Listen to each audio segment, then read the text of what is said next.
ye. Gather round for another edition of Young Kings Wrestling featuring the JDF Memorial Sovereign Soundboard. Welcome to the Nuck If You Buckingham Palace. As always, I am the thespian TC Fontaine, aka TCF Baby. Please say the baby. Joined by Young King Reek, House of Havoc, first of his name. Yes, sir. We here. Shout out to the Chalice. Shout out to the Chalice. And I just have the coffee mug with my initial on it. It's all good. Same thing. Yes, sir. Shout out to what up? I know we got Spooky Soundboard. And we got the summertime. We got something for Christmas? That's funny because I was thinking about that. I was like, I'm gonna talk to Savi and see like what he can do for Christmas for us coming up. So listen, I'm not the type of person that celebrates Christmas at the very beginning of November. There's a whole other holiday. So that's where I was going, because yeah, if we had something for Christmas, we might have to hook something up with Shirley for November, low key. You said, well, what? We might have to hook something up with Shirley for November, low key. Who's Shirley? That Shirley Caesar. That green. Yeah. Okay, my bad. My fault. OG, Reverend Pastor Dr. Shirley Caesar. I know who you are. I think we got that on here too. Hold on. Let's see. Hey. Yeah, right here. I got beans, greens, potatoes, tomatoes, lamb, rams, hogs, dogs, chicken, turkeys, rabbits, you name it! Yes, sir. Hey. Shout out to Thanksgiving, man. Yes. It's all good, man. Hey, man, Young Kings Wrestling merch, like this tank top that Reek got on here, is available at shop.ykwrestling.com. Young Kings Wrestling merch, like anything you've seen us wear with our logo on it, or anything you ain't never seen before, it's available at shop.ykwrestling.com. Select styles available at Amazon Prime as well. So make sure you go cop something and subscribe to us on YouTube. Follow us on social media everywhere at YK Wrestling. And shout out to Jamaica. Man, prayers up to Jamaica. Yeah. Out here getting a hurricane. Again. I'm starting to think they be like manufacturing these hurricanes, bro. Low key. High key, actually. Like, let me find out Jamaica got resources that we didn't know that they had. And now we're going to, just manufacture a hurricane in Jamaica so they can, quote unquote, rebuild so we can go and get them resources. Let me find out. Hey. I know how y'all operate. Ain't snitching. I'm just saying sometimes. And then like, we try to be serious, you know what I'm saying? We like, thoughts and prayers, and then these motherfuckers be like, we outside chilling, we playing and all this other shit. Like, don't post them videos. Like, we know y'all tough. We know y'all got it. You know what I mean? But like, we trying to be serious and y'all out here posting and shit. I ain't even tripping off of them. I'm tripping off of the people who went to Jamaica on vacation and they're gonna post their vacation pics. Talking about some all prayers up. I was just there. Like, that's some bullshit. You just trying to get some likes off of the situation. Like, cut that out, bro. I can't stand it. And it's the same demographic of people, but it's always niggas.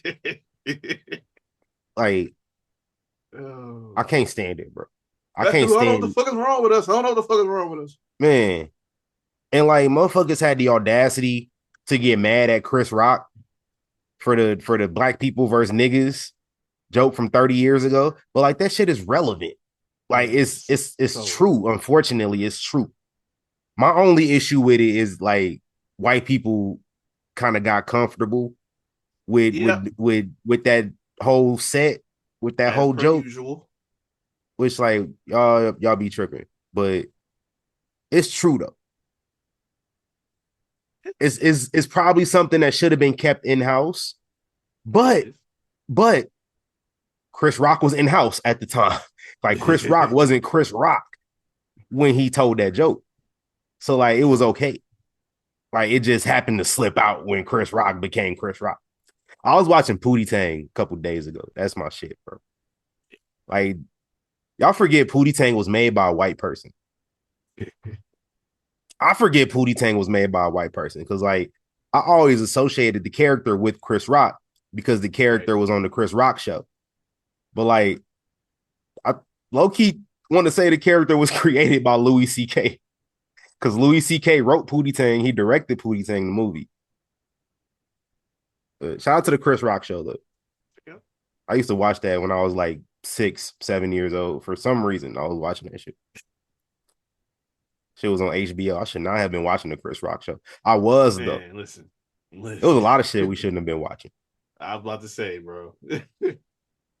I remember South Park first debuted, and it was just all on the news. Like, boy. And then by the time I was like 12, I was allowed to watch South Park. And I was like, this ain't that bad.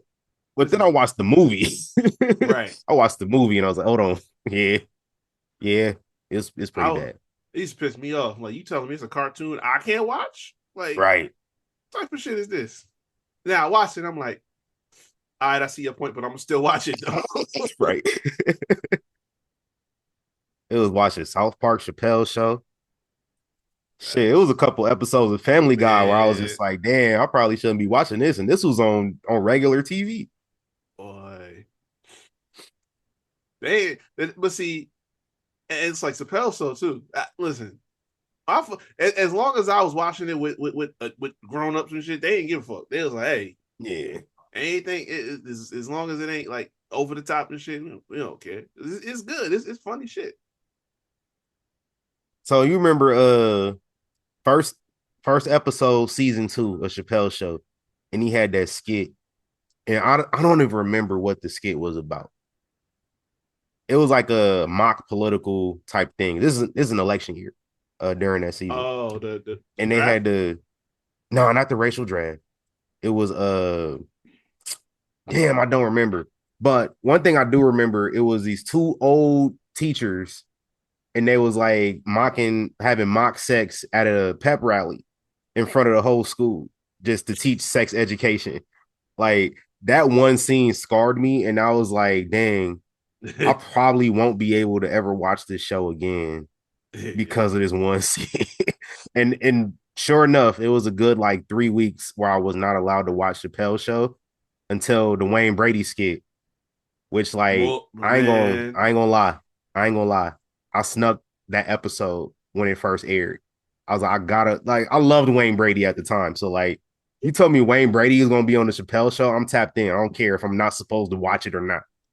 So I'm watching this show. I had to be quiet about the fact that I watched this episode for a few days until my parents was like, oh no, he got to see this too. This shit funny. And so I had to act like I'd never seen it before. So I'm over here laughing at shit like it's my first time. Mind you, I watched this shit like 4 times already. Right. At this point, it's only been 2 days.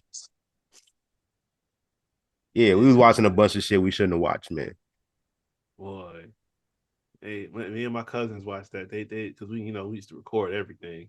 Yeah. So when that shit dropped, we all just got together when they was gone, and we was dying watching that episode.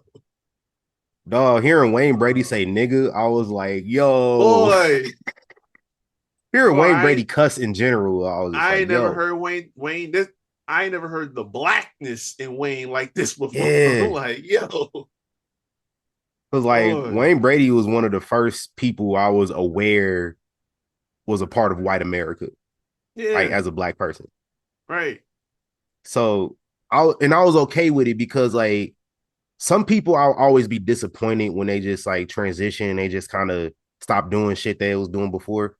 But like I never knew Wayne Brady to do anything other than what he was doing. So like it was a culture shock to everybody. It's probably one of the greatest skits of all time. Easily. Shout out to Wayne Brady, man. Shout out to my Dodgers, man. Going back to back like Drake. Boy. Against Drake's team. In front of Drake. It was all my teams have won at least 2 championships in the last 15 years. Except one. Nebraska Cornhuskers football. Y'all the ones I care about the most. Y'all can't never do nothing for me. You done seen your team, your football team in college win multiple championships in the last 10 years. Oh yeah, about to I get ain't another seen us. one. Maybe. It's very possible. Because I mean, it's a couple nice teams, but listen, we got a complete unit out here. Like I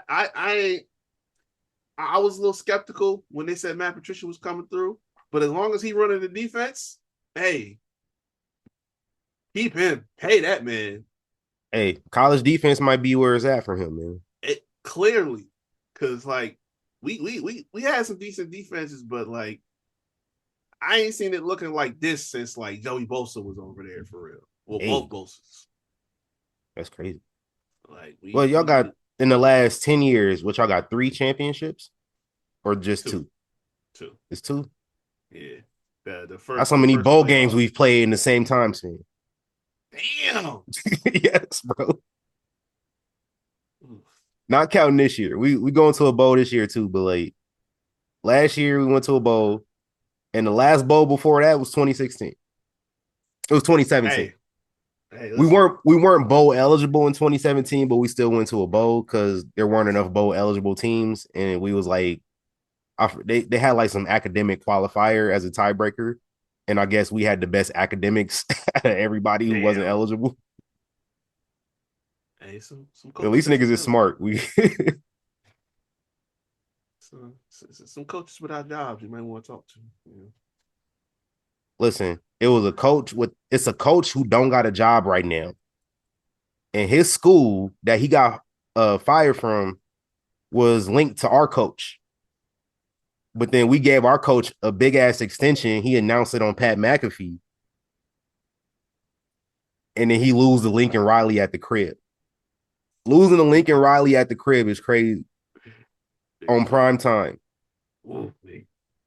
It's all bad over here, man. So I'm thinking about, entering the transfer portal for about a year. I might come back.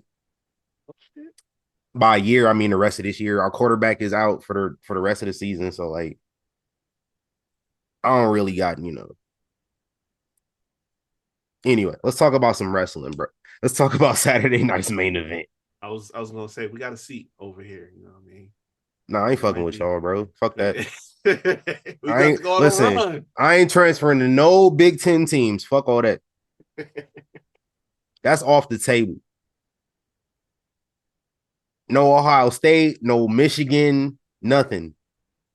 Definitely no Iowa. No Iowa.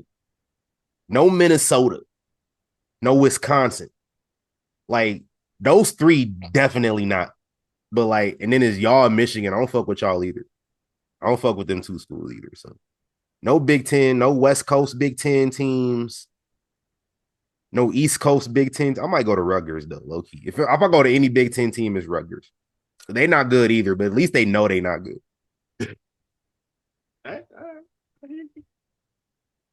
The Patriots used to draft a whole bunch of dudes from Rutgers back in the day, like the McCourties and sure did. Jamie Collins. And Jamie Collins went to Rutgers, right? I think so. It's Googleable. It is. I know I ain't going to nowhere. Nah, he went to UNC. You know what's crazy? UNC was about to be my team because of Belichick, and I realized they was trash the first game of the year. I was like, I'm not fucking with them either. Oh wait, no, hold up. No, he's UNC. coaching. He's coaching at UNC. My bad. All right, Belichick gave him a job at UNC. Damn, he went to Southern Miss. Southern Miss. Okay, I ain't know that. All right. I know it was a few dudes. Chandler Jones, who I'm thinking of. Chandler Jones went to Rutgers. So it was a few dudes from Rutgers. So I was like, I might rock with them.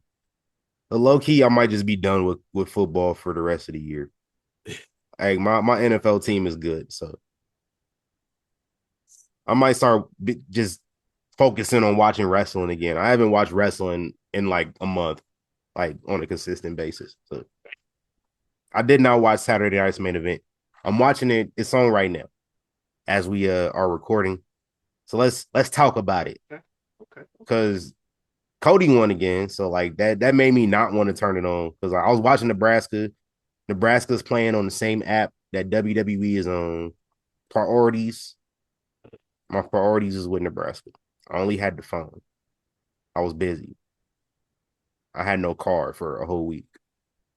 Had to piss me off. What about your boy, man? What's good with that? What's up with your boy Cody, man? Look, I said I was trying to be calm and I was trying to be cool. Turn your mic up some too. I was trying not to. Oh, say less. I was trying not to go here. I was trying not to be that person no more. Like, I didn't want to be angry. I didn't want to be all that extra shit. But they got they got me. I'm not the reigning Booker of the year. Thank you. I'm not the reigning Booker of the year. Okay, I don't get paid to book wrestling shows and events, but we should though.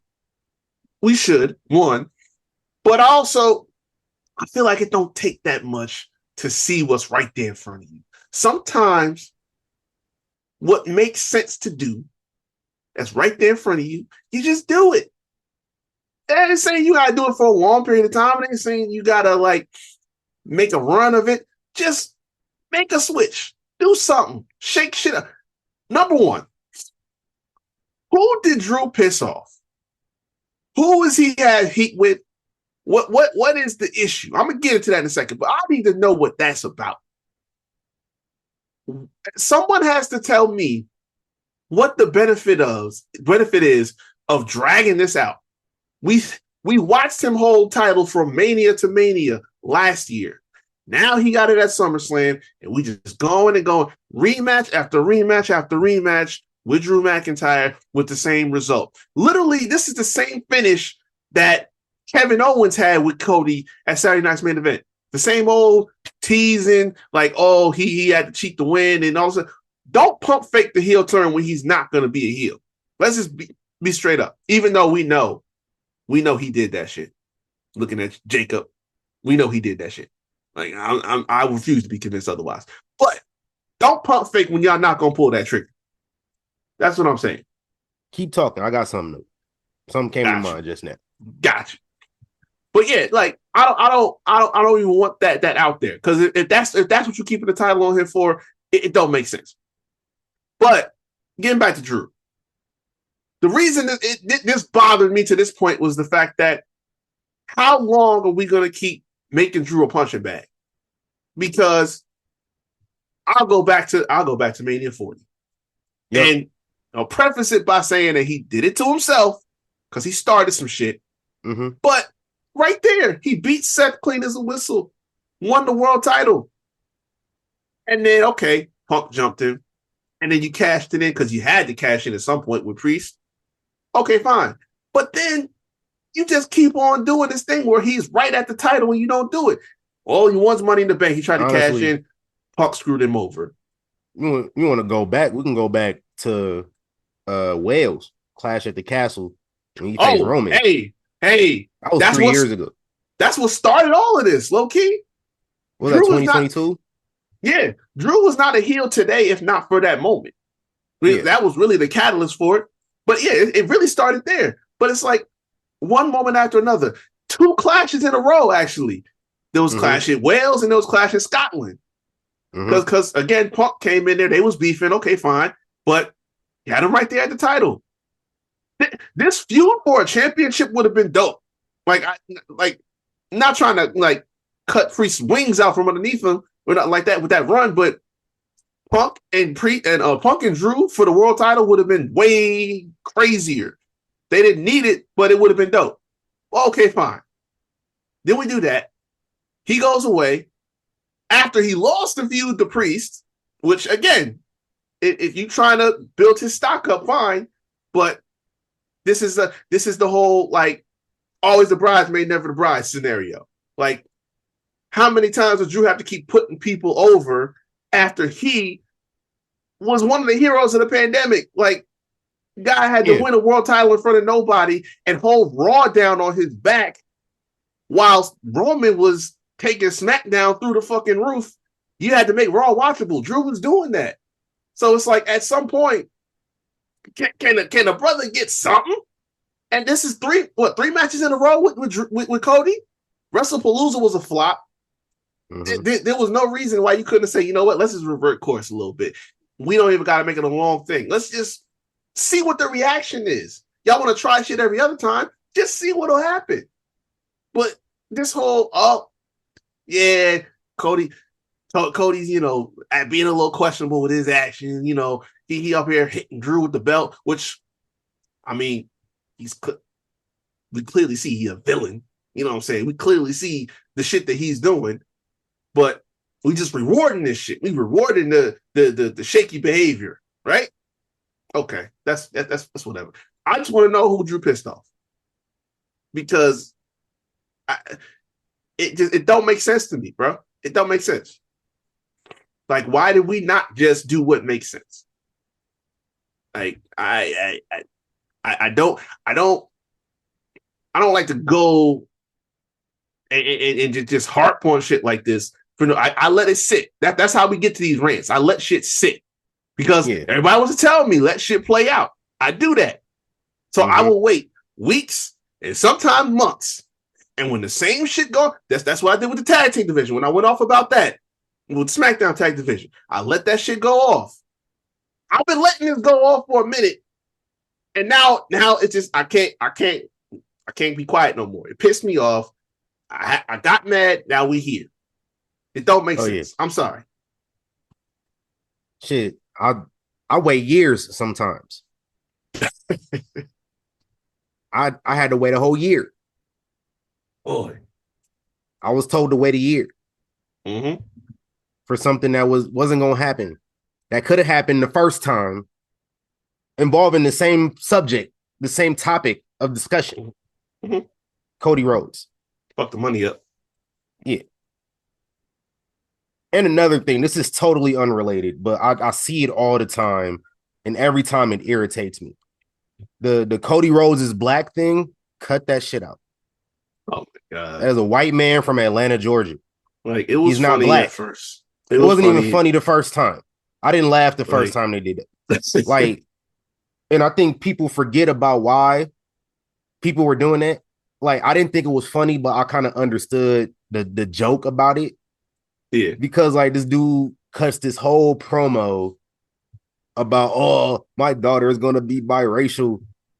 Like, from that point, I can see why folks, started a joke, but it wasn't funny to me to begin with, but I understood it. And it was one of those things shouldn't have had a shelf life for more than a week. It has been 3.5 years since that promo. I'm sorry. No. It's been 4.5 years since that promo. Crazy. Cut it out. He is not black. He is not a black man. Stop photoshopping him with Martin Luther King. Excuse me, Dr. Martin Luther King Jr. and Malcolm X. Stop doing that. It is not funny. He is a white man. I'm not trying to get on my Umar. But like, I'm not calling white men black. I'm not doing that. Because clearly, he benefits as a white man in the position he's in right now. That's a whole nother conversation. I was about to say that's a conversation that some folks ain't ready for. If Cody Rhodes was really black, he wouldn't have been champion for over a year.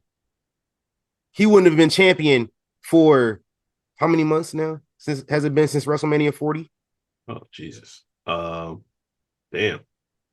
Well, he had a whole year there, and then SummerSlam. So it's been a year and a half. 3 months on top of that. So it's close to 2 It's been years. 19 months. About 19 months. Yeah. This man's been champion for 15 of the last 19 months. What black man's doing that in the WWE? Woo! It's hot in here, isn't it? He is not black. Cut it out. Boy. But yeah, we on this Jade Cargill and Tiffy right now. It ain't over yet. How long was this match for real? Oh, it wasn't long at all. I would say I heard we got Jade Bird. Maybe 15 minutes. Yeah, no, 15.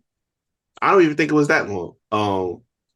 But no, like they basically booked it like that with because she just beat this girl's ass. Like it wasn't no back and forth, nothing crazy. Wikipedia say 5 minutes and 30 seconds. Damn.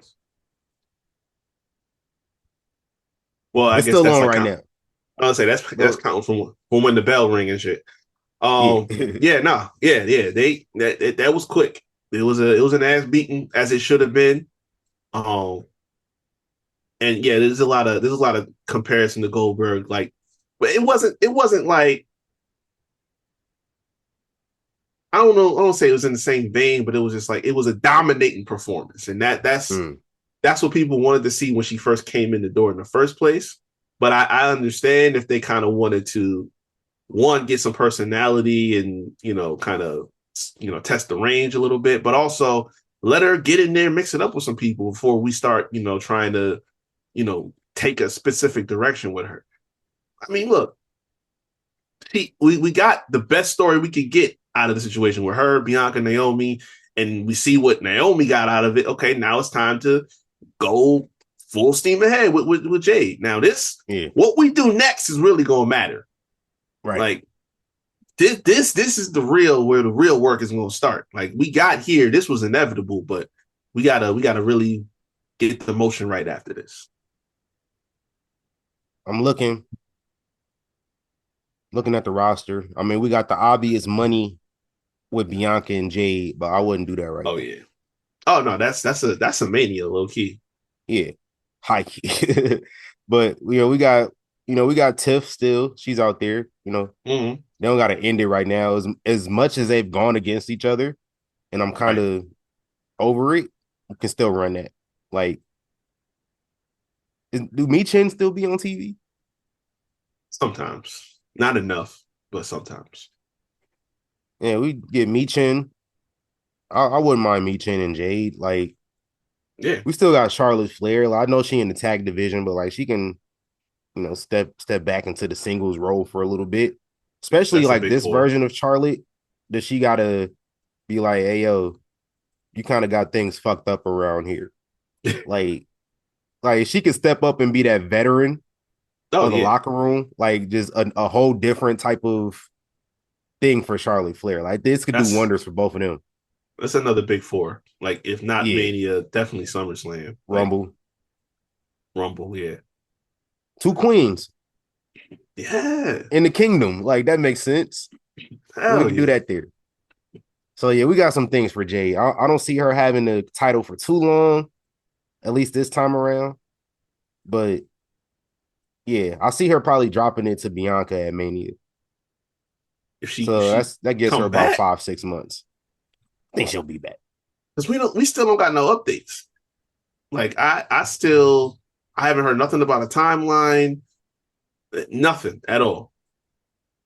That's cool. We don't always hear about people, so that don't mean nothing. I mean, well, I know we like to say no news is good news, but it's like, yeah, every time you hear her talk about it, it's like, oh, it's not getting better. So unless she's working people, which I'm fine with that too. Just hell yeah. It's one of them. I just need you to wave, you know what I'm saying? Just, a little blink that you good, you know what I mean? And then right. You know what I'm saying? Work me out otherwise.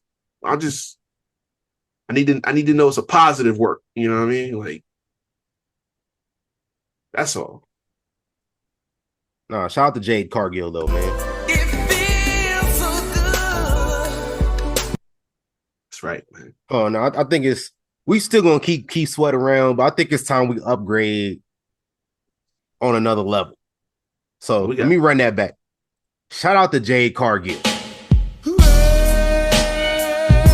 Yeah. Oh, this man here. Hey, yo. Boy. Listen. Woo. Woo. That Key Sweat staying around. I'm just saying it might be time we get to another level. I hear you though. And then elsewhere on this Saturday night's main event, we had Dom Mysterio defeating Penta and Rusev for the IC title. I don't want to see him facing any variation of those two anymore. Kind of over that. That's another situation. It's like I'm being cool about it, and I'm already getting annoyed. But you see, the people that say, "Oh, you brought Rusev back just to bring him back, and you're not doing nothing with him," and he got as many losses now as he had his entire time in AEW.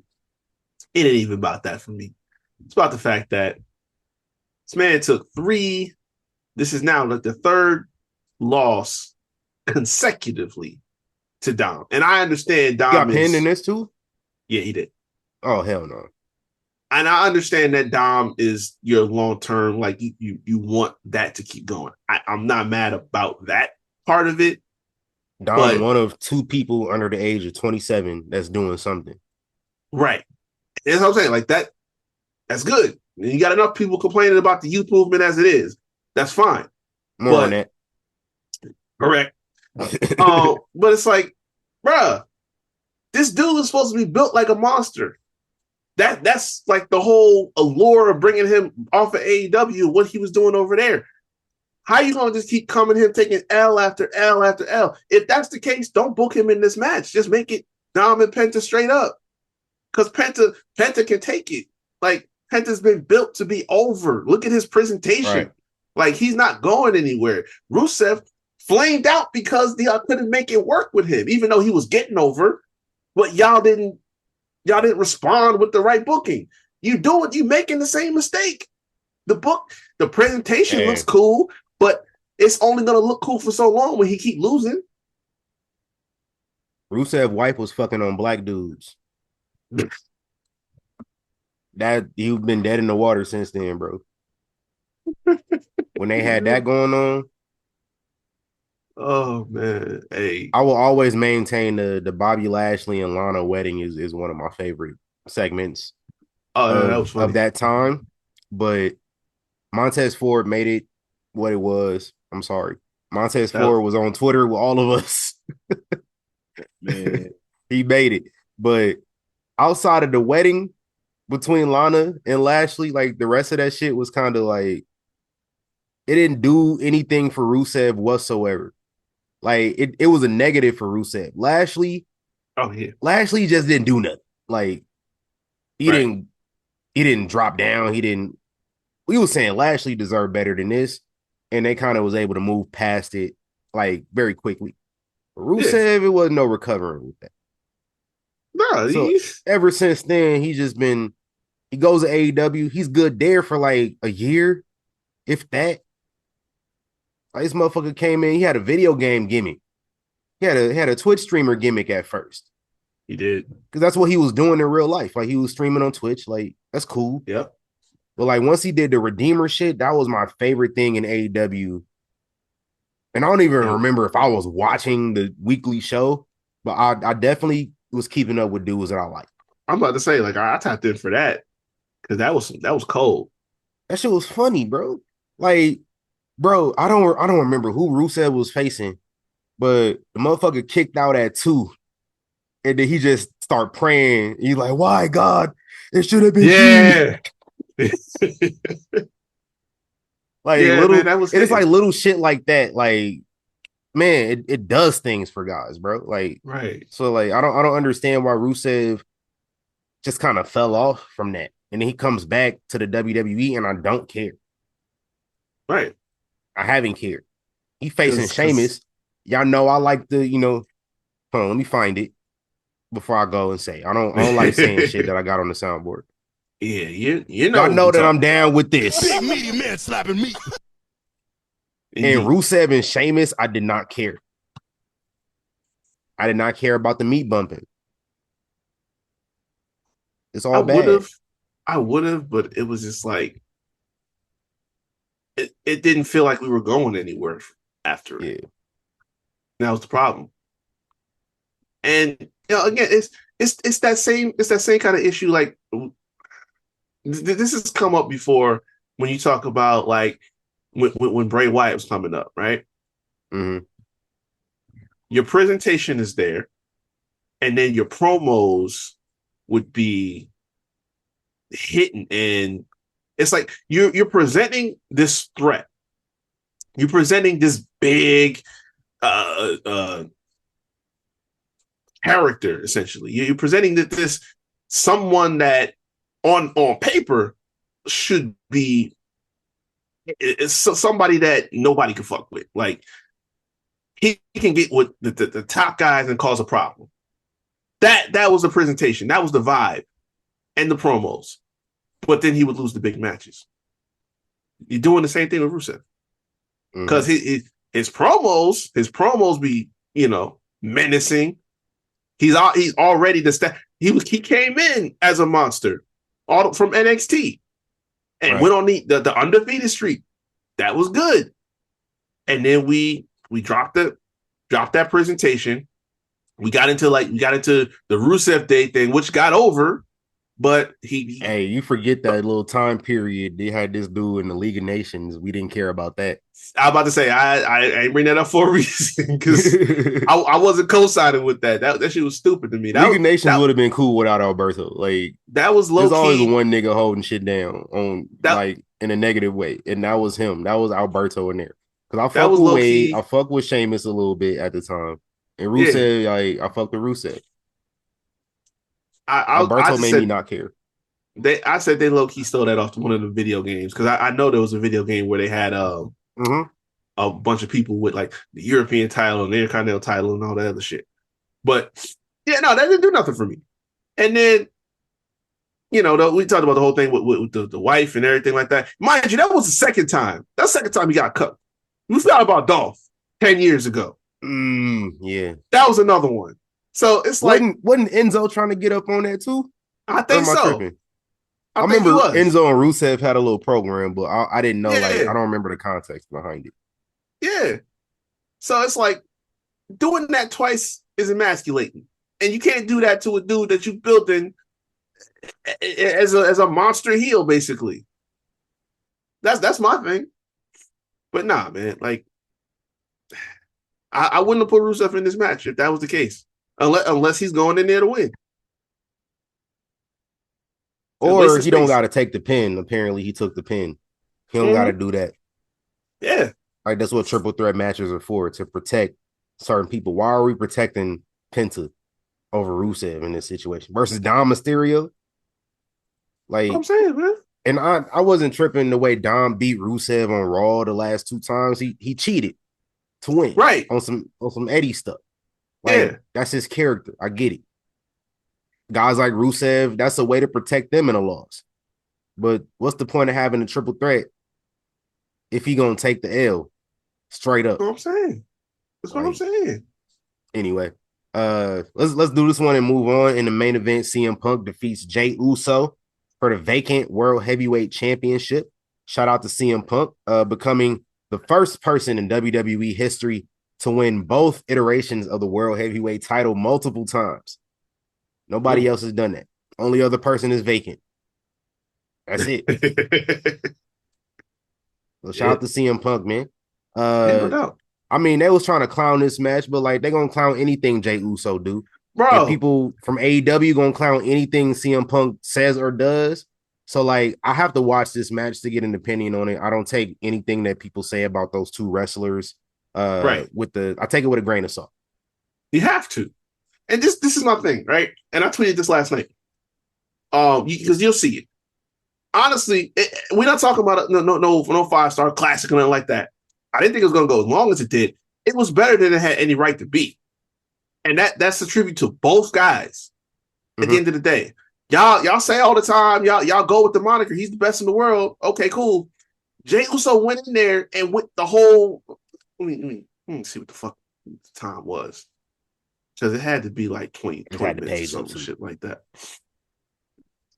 I'm gonna make sure I get the get the time Oh, no, right I on got you. this I got motherfucker. you. Go ahead. 21 minutes straight up. Okay. So yeah. So 20 minutes. He went the whole shit all the way on through. Right. You see, he put the work into that match. Ultimately.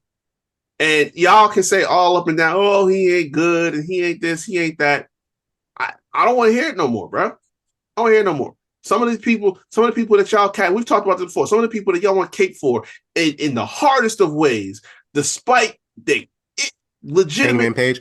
actual that part, despite the legitimate actual human character flaws that they have, y'all will cake for these people up and down.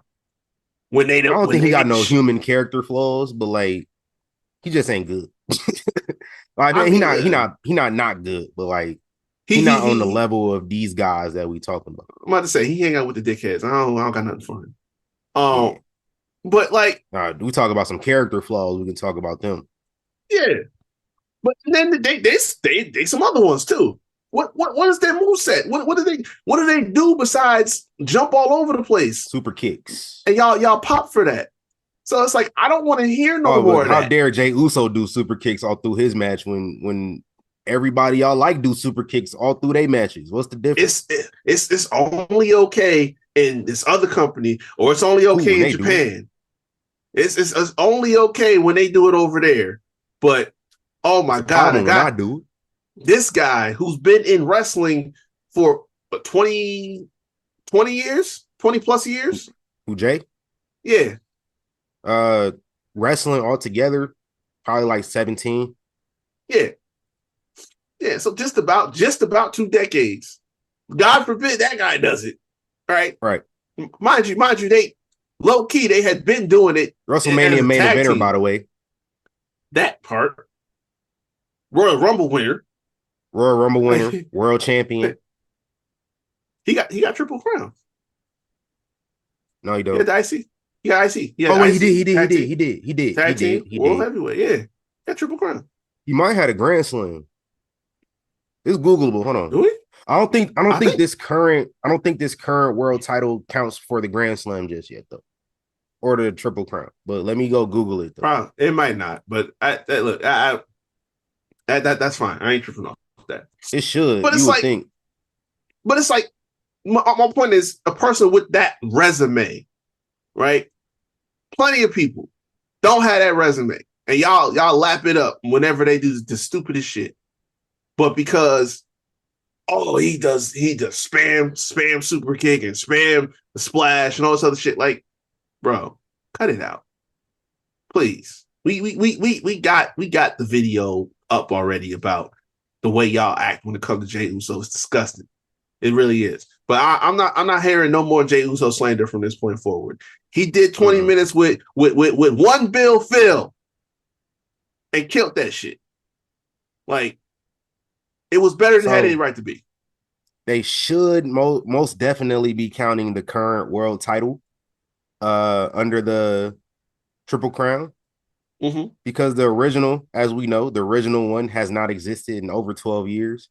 Right. Well, not over. It will be 12 years in December. So they definitely should. Like, they've been counting just the regular WWE. So the most recent Triple Crown winner was Cody Rhodes at WrestleMania 40. Yeah. And the last one before that was Big E. So if Jey Uso were to win the WWE title, then he would be Grand Slam, he would be Triple Crown, all that. But until they designate the current world title, they never designated the Universal title. So, like, until they designate the current world championship, Jey Uso is not a Triple Crown. He's not a Grand Slam. That's but stupid. He should get grandfathered in whenever they do that. There's a few other guys that should get grandfathered in too. Like, you don't got to give him Grand Slam, but it's still a world title. That Damian Priest will get grandfathered. Who else? There's a few other people. We don't got time to figure it out right now. But yeah, shout out to Jey Uso, though, man. Yeah, and then like we over here, we know what the story about to be. He didn't had the craziest downfall since whenever he lost the belt. Like his downfall is obviously leading to a turn of some sort. And it's just like, go ahead, do it. it's just let it play out, is what we said. Like, Give let me, that shit happen. Let that bitch breathe, in the words of Jay-Z. amen. Give me that attack dog Jey Uso back. Yeah, That 2020 was Jay different. Uso. Like late That's 2020, 2021. Give me that that's one. the other thing. That's the other part about it that pissed me off when people talk about this, because y'all act like this man didn't go through what he went through to get to this point. Right. Like, we really dug in and just pulled out all of the personality That's and that Cody story. colonizer shit, man. Because Yeah. if it wasn't for Cody coming back, then we would have been on this trajectory, the natural trajectory that we were already on. Cody coming back, not even Cody coming back. Because like I had Cody winning Money in the Bank if he doesn't tear his titty off the bone. Yeah. Like I think that was an obvious way we were going. But Right. like now he gets hurt, and now it's just like, oh, we gotta give him the Rumble. That Of made course. sense. And then all of a sudden he's in this, oh, I gotta finish my story. I gotta get back to the top. Because he Right. lost one time, and like look at what Jey Uso lost during that time. Oh man. That was the best running story on TV.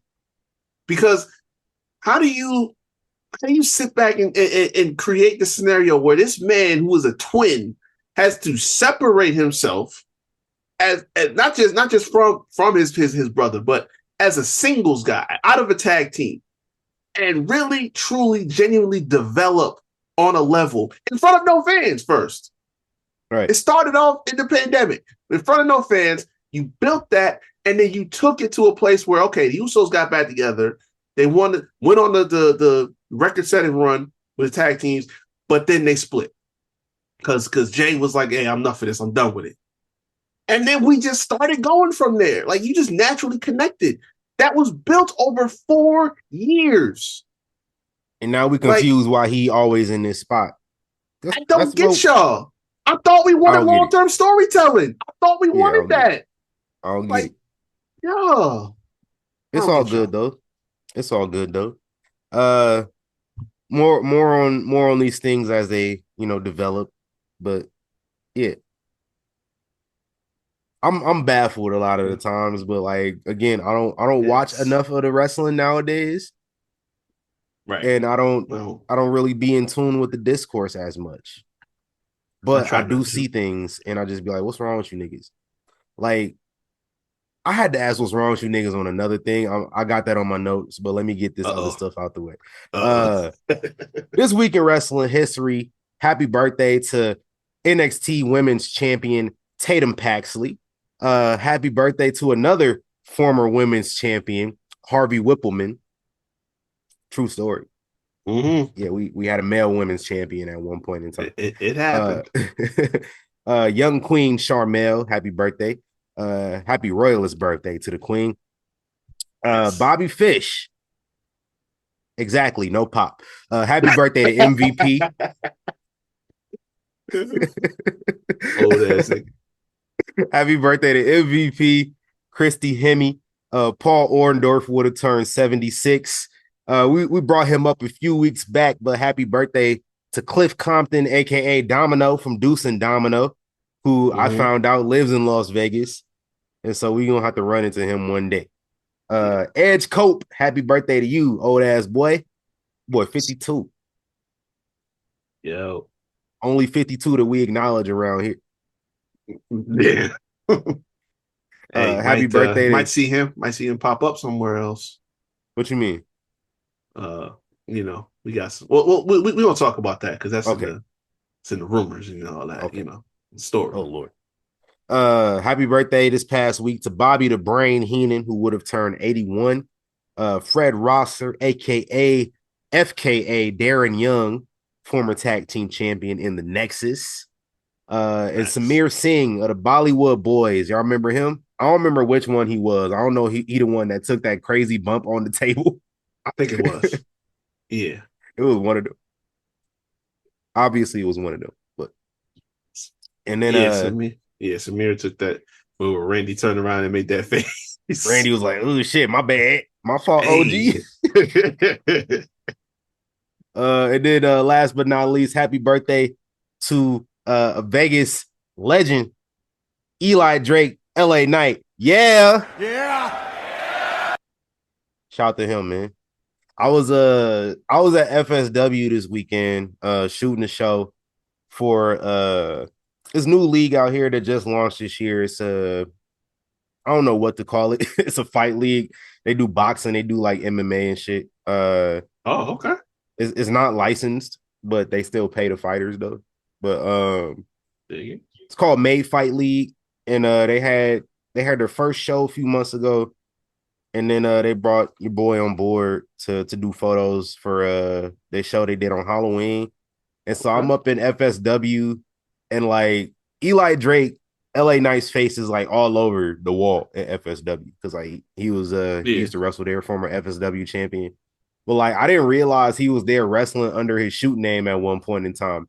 Because they have this old ass poster that's like 10 years old, and like he's on the poster. And I'm looking, I'm like, he's obviously like he's not a big name at the time. Cause he's kind of in the background, but his name is there. And I'm looking, I'm like, I did the big boy from ATL. I was like, I know it ain't who I think it is. I'm like, boy, that's LA Knight. So shout out to LA Knight, man.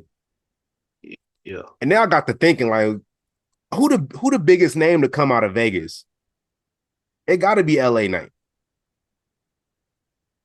Like, I always said Solo Sikoa because he was a part of the bloodline and like main events at WrestleMania. He didn't appear in multiple WrestleMania main events. He part of the biggest thing in wrestling in some time. So like I always put Solo up there. But like LA Knight get bigger pops than Solo. LA Knight is more over than Solo.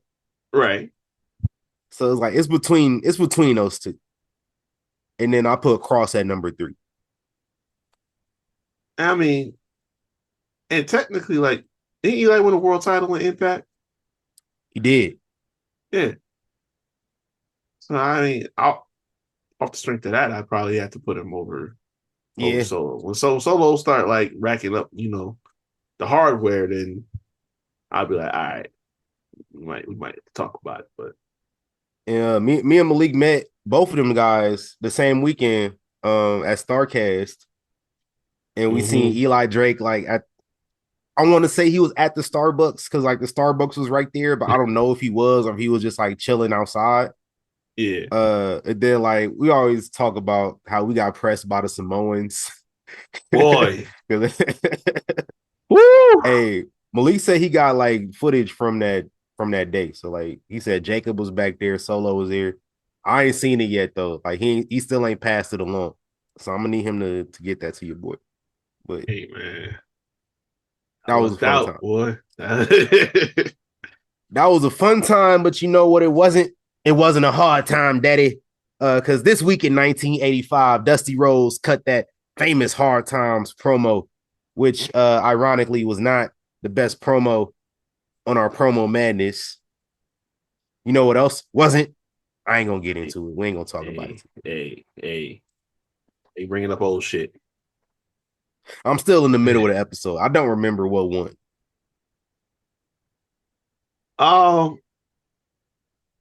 Was it a 316? It might have been 316. Probably. I think it was because like our criteria, I think, was there would have been no Attitude Era without that. Oh yeah, that's true. That's true. So like we don't get to the heights that we get to. Yeah, it was setting the bar. Yeah. In the year 2000, though, skipping 15 years, in the year 2000, another very, very famous wrestling promo. Rikishi reveals that he did it for The Rock. Famous for the wrong reasons. My God. And then he just goes on like, basically he said this. Like he didn't say this, but he said this. He said WWF has always been for them crackers. Yeah. He just started naming all the crackers. He basically said that. Rock ain't getting his shine because of this one and that one and all that. Oh, I wish I had that Soldier Boy soundbite. Boy. Them crackers. He said, "Man, I did Crazy. this. I did this for the Samoan family." You start naming off Alpha, Sika, High Chief Peter Maivia. So I did it for The Right. Rock. Mm-mm-mm. Man, listen, it could have been like that for Jay Uso. It could have It been could like have. Pops. It It really could wasn't. have. It has not been. So it's okay. Shit, where we at? 2007, the Fabulous Moolah passes away. Rest in peace to all my ops. 2012, we get Brad Armstrong, the brother of Road Dogg and referee Scott Armstrong, passes away age 50. In the year 2016, we get the debut of Total Nonstop Deletion on Impact. Get at the Hardy compound. Part of this show, we get the youngest competitor to ever win a wrestling match on TV. 1-year-old Maxwell Hardy, the son of Matt Hardy, defeats Rockstar Spud, otherwise known as Drake Maverick. That happened. Man. Pinned him 1, 2, 3. Man.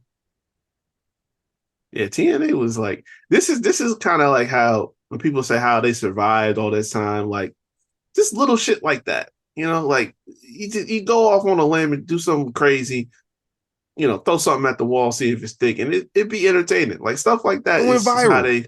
yeah. The whole thing with Broken Mad and Jeff and everything like that kind That of kept them afloat. that bought them a lot of time and effort for real.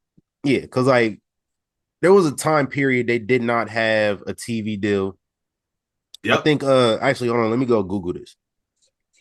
Because I remember Matt Hardy won the TNA championship and then he had to drop it like immediately because they ran out of money to fund like their tapings after he won the title. They did. And where is this at? That was like a year before this. Yeah, it was a year before that. So like they didn't have any tapings for about 4 months after Matt Hardy won the TNA title. So like we get to a year later, like the final deletion, the broken Matt Hardy, broken universe, Brother Nero, all that stuff kicks off. This is honestly the first time I'm hearing about TNA in a long time. Like I want to say at this time, it had been about 5 years since I last heard of TNA. Yeah. And that 5 years was Victory Road with Jeff Hardy. Oh, and God. Sting. Yeah. So like that shit. And I was kind of upset when I found out Lashley was there. And I'm like, oh, Lashley down there killing it. And I ain't watching nothing. Ooh. I didn't watch TNA for 10 years. Until 2019. So like it was all bad. But shout out to them for doing little shit like this to just keep their name out there. Like, yeah, little things. 2018, we get the inaugural WWE Evolution pay-per-view, first ever all women's pay-per-view. In what should have been the main event, Becky Lynch defeats Charlotte Flair to retain the SmackDown Women's Championship in a last woman standing. It's my favorite match on the show. You know who else was on the show? Trish Stratus. You see Trish Stratus's Halloween costume? Boy. Yeah. Man, listen. I don't know how she do it, man. It's something different in that water in Canada. Cause hey man, it's that healthcare. It must be. It must be. Hey, if Trish Stratus was American. Hey, we don't on BD. I don't want to think about that. On but BD. Look, I'm just gonna tell y'all right now. Umar can't fight. He ain't a real doctor. Hey. He can't whoop my ass. Listen, I'm sure Umar got Trish on the exception list too. He did. He was watching back then. Hey, you see that screenshot Umar posted a few weeks ago? Nope. It was What this he do now? oh no, I can't even describe what it was. I'm gonna have to find it for you. And I'm gonna Oh send it to man. you. it was a white woman tried to send him like some risque photo, and then he was just like, no, thank you. He replied back, Mm, no, thank you, and he posted a screenshot. okay. All right. Let me find out you unsent that message and then sent what you really felt after. Oh man. I Hey, feel like t- Dokes when it comes to Umar. I'll tell you, I I'm know waiting on the something, but I day. can't prove it. Right. I'm waiting on the day. Ever since that somebody caught a shot at him At the at the mall, mall. yeah, Yeah. Ever since that day, I'm like, I know. I just know there's something there. it gotta be. Telling y'all. Telling y'all. You remember why they had Evolution in the first place, right? It's because Yeah. they did the Saudi Arabia deal that year. Yeah, of So they had course. their first Saudi shows. So like the women weren't like the Yeah, first nigga year, the damn. women weren't there.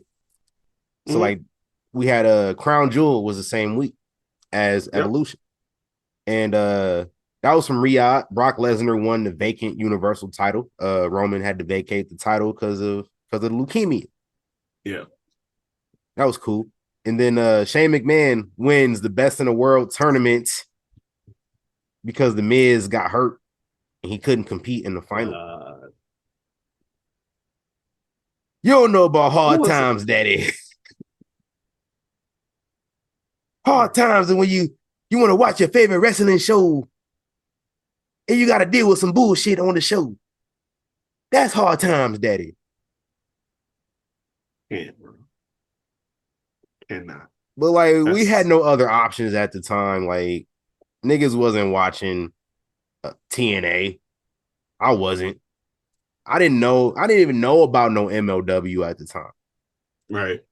Young Kings Wrestling did not exist at this time, bro. We don't exist for another No, month and a half.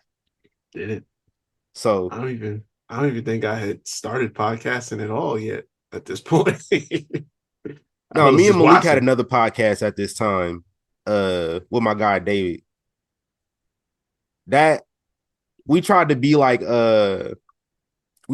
everyday struggle with like Joe Budden and academics and shit. And Malik was Oh, okay. academics. Oh man. So it was like three of us. It was Nigga. cool, but like, Malik lived like 30 minutes away and shit. Like Malik lived all the way out by the mountains and shit. Mhm. So like we would only would do this shit like every 2 weeks. It didn't last. We maybe did like 5 episodes. Oh, But like that's how we started Young Kings Wrestling. Is me and Malik mulled over the idea of us having our own wrestling podcast at the time. got you. So that's how things kind of branched out to where we are. And now me and you talking today. Look at that. Hey, Shout out to the time. This week in thanks. 2019, they had Crown Jewel again. You know what's crazy? I didn't even bring up what actually happened on this Crown Jewel show in Oh, 2018. is this 20? DX versus Brothers This of was Destruction. oh That god, was in yeah. 2018. Ooh. I always put that in the back of my mind. So I was just like, what else happened on this show? Something else happened in the main event. Yeah, I know, like I remember it was one of them shows. Yeah, I blocked that out mentally because But I need Crown to. Jewel 2019, The Fiend defeats Seth Rollins to win the World Heavyweight Championship in some sort of match. I don't remember False what it count was. Was anywhere. it Falls Count Anywhere? Okay. Yeah. This man carried a severed head down to the ring in Saudi Arabia. Hey, look. It I was thought that already shit part was of the crazy at entrance. the time. It was already part of the entrance. He couldn't stop it now. I just thought of an old tweet that I need to go delete from that day. Hey, yo. I'm gonna go delete that tweet. But y'all remember the roster got stranded on the plane for like however many Yep. hours. Yep. And you had certain people going on to their platforms lying, saying that they were taken hostage by the government. Right. And then the Seltzerverse picked it up and ran with it. That's what I'm talking about. Well, because somebody he started pushing the lie out. Because somebody on the plane, some bald nigga who's in AEW right now, who's always crying on the internet, had to tell him. And it just bloomed into this whole thing. And people still believe it to this day that they were held hostage. Yep. A plane of rich American entertainers. Not everybody's American, but most of the people on the plane are American. Yep. And a company headed by an American billionaire were taken hostage, and this shit is not reported by anybody but Dave Meltzer. Are you serious? I was about to say, this ain't mainstream news. Right. Like, get the fuck out of here, bro. But because that plane was delayed so long, most of the roster was SmackDown guys. Yeah. And girls. It was Natty and like Lacey Evans, but like I don't think there were any other women on this flight. So you got a bunch of people from SmackDown who can't make SmackDown. So that's how NXT gets involved on the main roster. Because we gotta have the folks from Florida come up in the last minute. And we get some NXT involvement on the main roster for the first time, for real. And Adam Cole defeats Daniel Bryan for the NXT championship in the main event. That was gas. And then Triple H basically declares NXT is here. And thinking back on everybody that was in that ring, the only two people I remember being in the ring that night who are still in the company are Tommaso Ciampa and Rhea Ripley. I'm sure it's more people, but those are the only ones I remember who stand out. I think Pete was there. Pete Dunne was there. Um, let me look up this picture and see who's all there. I want to say Bianca. Bianca was there. Yeah. Okay. Holy shit. Who is this black dude?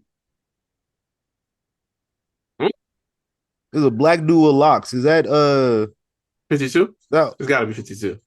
No, not 50. It's not 52. Is that old boy from the male models?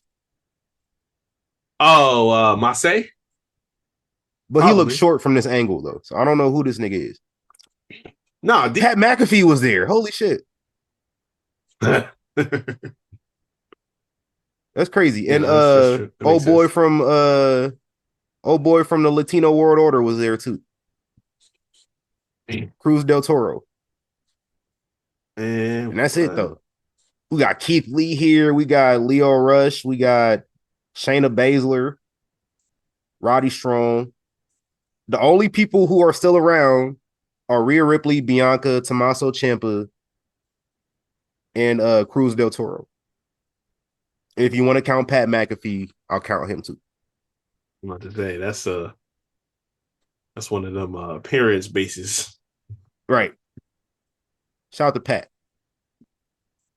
And then in 2020, Walter defeats Ilya Dragunov to retain the NXT UK Championship in front of nobody. They was slapping the shit out of each other, and it echoed through the whole room. Man. Probably the best match of 2020 in WWE. Boy, it is on that list. That's my shit. Hey man, let's get into the royal address because y'all was tripping this past week.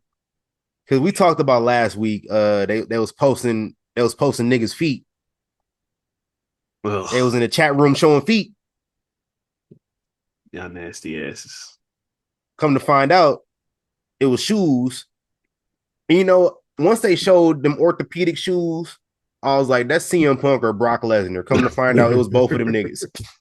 It was Cody Rhodes, CM Punk, Brock Lesnar, and Roman Reigns walking into a poker game, which is really bad timing for what was going on last week. Got niggas having illegal poker games and getting caught up by the feds. It's bad timing. But Triple H being the dealer, being the guy in the house, and you got niggas, why is Triple H on the poster? Fucking dealer of the game, bro.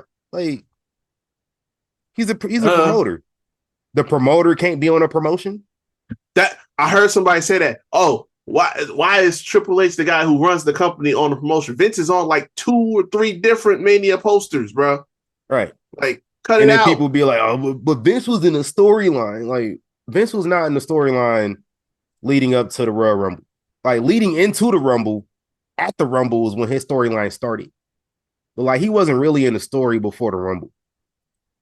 You might have, the only time I can remember seeing Vince McMahon on TV, and I'm probably wrong on this, but like, from what I can remember, the only time I remember Vince on TV from I don't know when up until Royal Rumble was when he came out to tell folks that Edge was cashing in. Like, that's the only time I can remember. Before he feuded with Shawn Michaels in 06. It was like it started in December because he was I guess promoting Rhett's DVD, but he was like shooting on him kind of a little bit. That's right. And then Sean was telling him that, man, why don't you just let it go? And then I was like, oh well, yeah, you might want to basically like you might want to leave me the fuck alone before I get on YouTube. And then it just January it started from there. But like it started at the Rumble because Shane eliminated Shawn Michaels from the Rumble. I mean, I was hot because like you know Shawn was my dude. Shawn's still my dude. But like from there, Vince wasn't really in a story leading into the Rumble. Shane wasn't. Steph wasn't. Linda wasn't. They were all on the poster. Like the whole family on the poster. Triple H can be on the poster. It's no problem. It's WrestleMania. So why not have your booker, your promoter, be on the poster? And it's not like Triple H isn't still to this day a recognizable name in WWE. Niggas in the internet treat Triple H like he wasn't ever over when he was a wrestler. And that shit's crazy. They act like he wasn't a wrestler. But correct me if I'm wrong. Manias only have one poster that ever go out? Because I'm pretty sure that's never been the case. Like there's several where's posters. The women at? Like, nigga, it's the first promotion 6 months before the event. Like, what the fuck? Y'all just want to complain. That's all it is. Y'all just want to complain. I want to complain about everything, dude. It's ridiculous. God. My only issue with this poster, it was too much gray hair. Well, that and I can see everybody on the poster is age 40 plus. Yeah, like CM Punk and Cody just turned 40. Yeah, I understand. I said CM Punk. I mean Roman. Sorry, Roman and Cody just turned 40. Yeah, no, the people that say, "Oh, you don't got no young people on there," I can see that because, ain't nothing wrong to put Braun on there. Dom, you know what I'm saying? Like Jade Cargill, 33. Yeah, Jade, Rhea, like you could have mixed it up. 30. Could have mixed up the ages. Yeah, we could have mixed like on the first poster, but I get it. Is this going to be the only poster they're going to release? Is this going to be the only vignette that we're gonna have? No. You know what's crazy? I'm pretty sure, and this is my head canon. We're gonna have like somebody walk in, and it's gonna be like this imposing figure, but then we realize it's a woman walking in, and then it's Rhea Ripley, and then she's like, "Well, mind if I join, boys?" Like in her like Australian accent. There you go. Type shit. You can have Jade walk in, do the same thing. You can have Nia Jax walk in and do the same thing. Oof. Listen, Nia Jax walk in my poker game, I'm throwing it. You have all my money. I'm gonna make sure you win. Boy, listen. That's an instant fold. You know, like, hey, it's an instant fold, all right. Yes, sir. Hell yeah. It's a fold for sure. What else we got on the royal address? So Chelsea signed a new deal. So she's officially my president. The company through 2030 at the very least. So we might get another turn. Hey, tell them to bring me my money. Yeah, so we might get us another term in office. So I'm with that. Let's make that happen. So the Jericho rumor is continuing to heat up because This went a little viral. He was at a Tampa Bay Lightning game and linked up with his former best friend Kevin Owens. Currently on the shelf right now because he had to have neck surgery. But yeah, they linked up at the Lightning game, the hockey game. So that keep that conversation going because a lot of people reporting that officials are anticipating that he may be on his way, that they got plans ready if he does and shit like that. I know where I stand. I don't care. God, you don't drop that shit. Yeah, same, double that. I don't need that. Last week we was talking about Abdullah. He had a situation. He was hospitalized, things like that. So update that we got this week that he's awake, he's recovering, he's in good spirits. So he's making some good progress. So that's positive. So shout out to him. On the flip side, Rikishi was talking about how earlier in the month, back in October, he had to get surgery. Didn't say specifics, but it was a sudden health issue. And he says, quote, he was lucky to be alive. So I don't know what went down there, but yeah, yeah, man, we do a lot of in character shit. I like to get on, chide Rikishi a little bit, but he's part of the childhood, so we got to make sure he's straight. Oh yeah, I thought I seen him a couple weeks back. There was at some independent wrestling show. It was him, Usos was there, Rusev was there, and some other folks I think involved with his school. He seemed cool there, so hopefully it wasn't too crazy. He back at it. Shout out to the Oos, man. Big Oos, Junior Fatu. Yeah. So Lance and Hawaii staying with the family. He announced on socials that he got plans for 2026 is to going back to Japan. Everybody that don't know, he was signed with Pro Wrestling Noah back in 2023. And that was before he signed with NXT last year. And then, he got the release just a little bit ago. So, yeah, that's the plan. He's going back out to the Rising Sun. So that's going to be tight, though. Hopefully I can catch him in Battlefield at some point before the year's over. He's, you know what I'm saying? We'll get some exclusives on this side. We'll work on that. I feel like every quarter I bring this man's name up. But we keep getting updates, so I gotta do it. Gable Steveson won his dirty boxing debut with a first round KO, literally in seconds. I watched the clip. He starched this dude. But yeah, I know. We were saying before we got on here, he got an official boxing ID and everything like that. So it's legit. Yeah, you got a box rec profile, man. You're not official till you get a box rec. Okay, yeah. Hey, shout out to him. Something got to work. He done had 2011 jobs since he been a pro. So this dude done. I'm pretty sure he was getting NIL money. So he wrestling in college, getting paid. He didn't go to the WWE, got paid. Yep. You don't get paid for wrestling in the Olympics. You don't get paid to compete in the Olympics at all. No. So a lot of people actually spend money to compete in the Olympics. But as far as the bigger sports, wrestling, boxing, all them, they get endorsements. Swimming, they get endorsements. So he got paid from his endorsements, being in the Olympics, winning the gold medal. And then he got a couple NFL game checks. Right. So he doing good with the money, man. Yeah. I think he was trying to get some of the USC money too. So he tried. That's probably where this is going to lead to, because I don't see him getting into this for real. But we'll see. We'll see how it goes. Rich Swann is apparently still working on appearance deals right now. His contract expired back in the spring, and nothing new comes up yet. But he's on a paid by appearance deal right now. So we're gonna see. That's one of them he could pop up pretty much anywhere because I know what was he on before he went to Impact? He was in 205.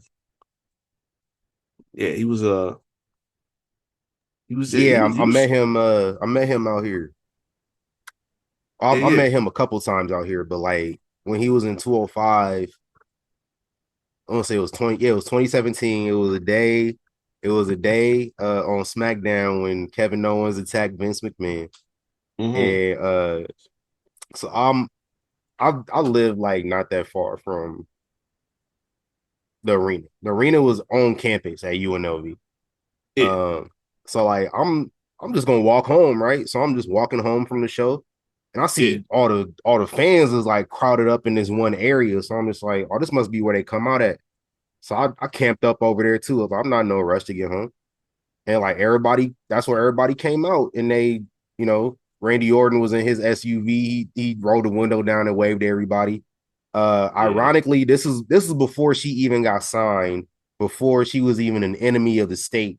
But Ronda Rousey actually liked wrestling fans at this time, and she rolled her Oh window my down and waved at god. everybody. And me, I was just like, man, fuck Ronda.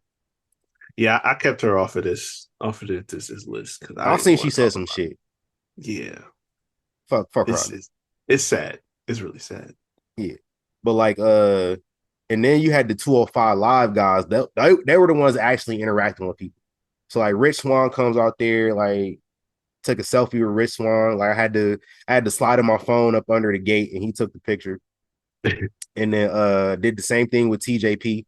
Met him for the first time. Facts. I was wearing the same hoodie that day when I met TJP. That's how I found out he was a Dodger fan. And then like I found out he was a Laker fan that day. So like the next time I meet TJP, I happen to be wearing something Lakers, and we just start yapping about the Lakers that day. This is like right after we got LeBron too. So Oh no, god. yeah, did we get LeBron yet? Yeah, we had LeBron already. This is before AD came though, so like we wasn't on that Okay. level just yet. So yeah, shout out to them, man. Who else drove past? Triple H and his big ass bus drove out. We seen his bus come out. His bus was fire. I think he had a double decker with his logo over it. I'm about to say I know he did. Yeah, that was going crazy, man. Shout out to Rich Swan, man. I met him again back in at the Chris Bay benefit show. Mm. He actually introduced himself to me.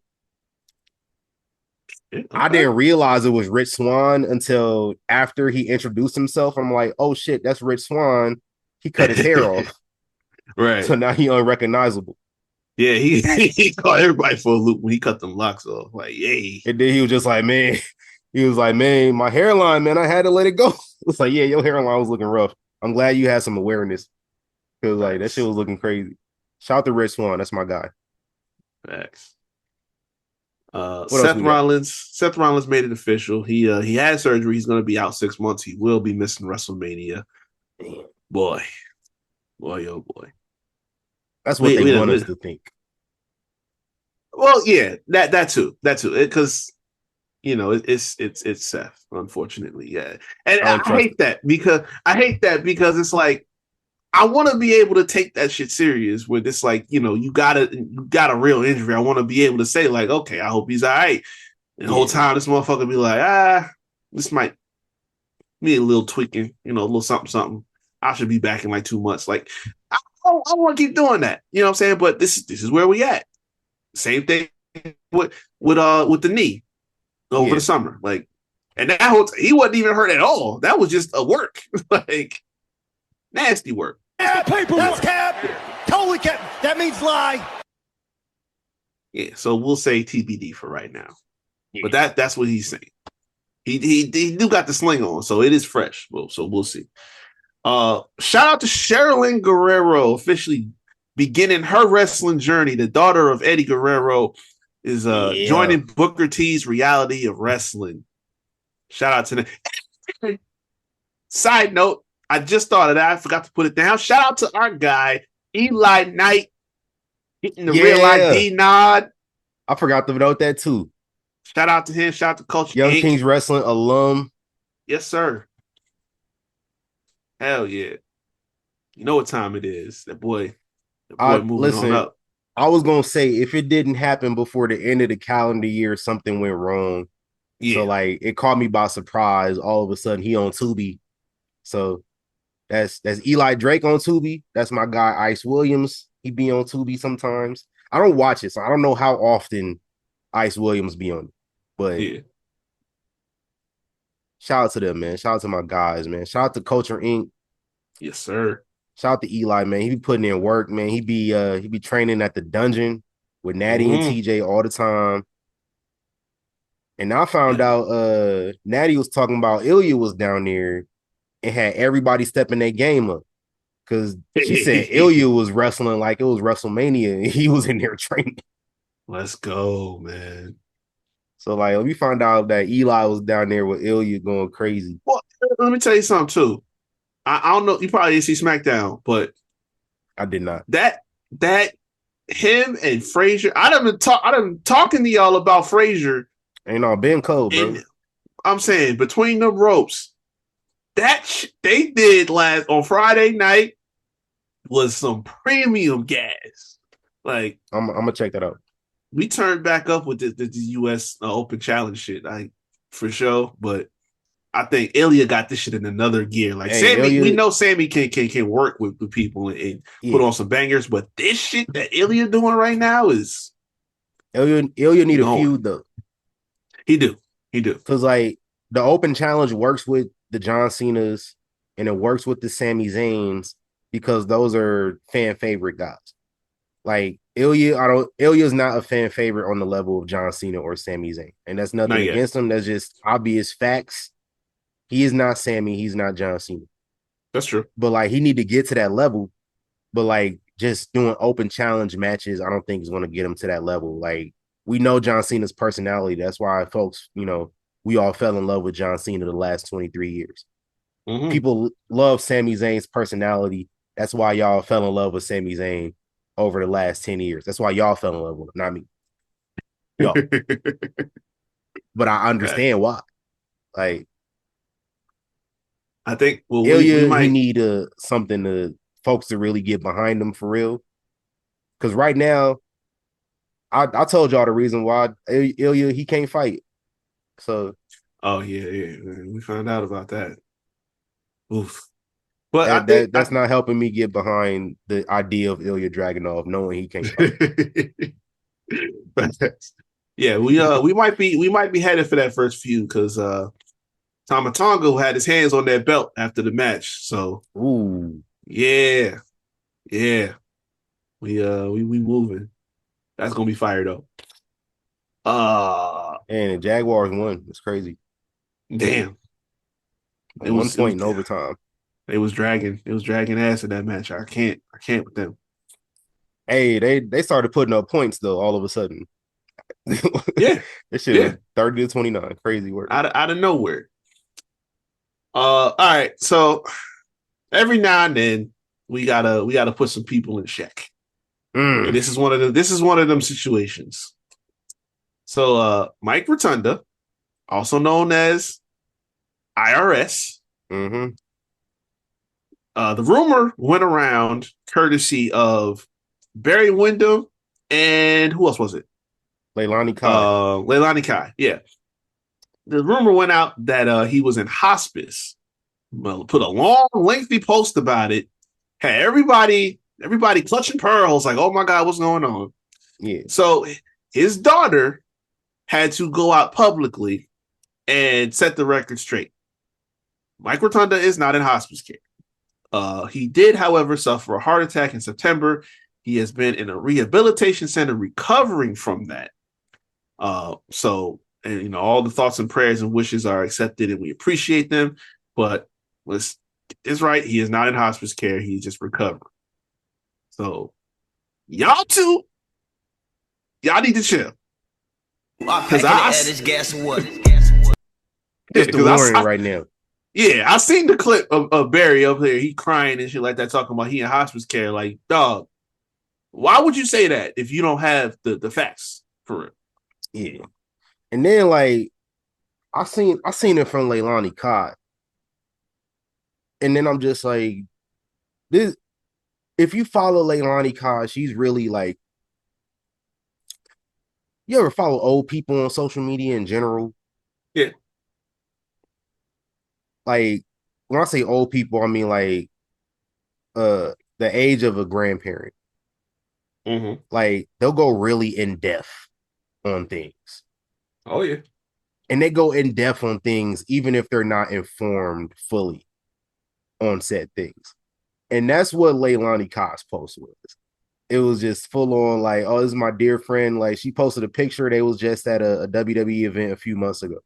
And Mm-hmm. she posted a picture with him in IRSs. I just heard about my good friend Mike Rotunda. He's in hospice. And she posted this long, lengthy post. Come to find out, he ain't in hospice for real. And I was just like, man, All that's right. what old white people do, especially old white women on social media. They just be nosy. Like old white women are nosy as hell.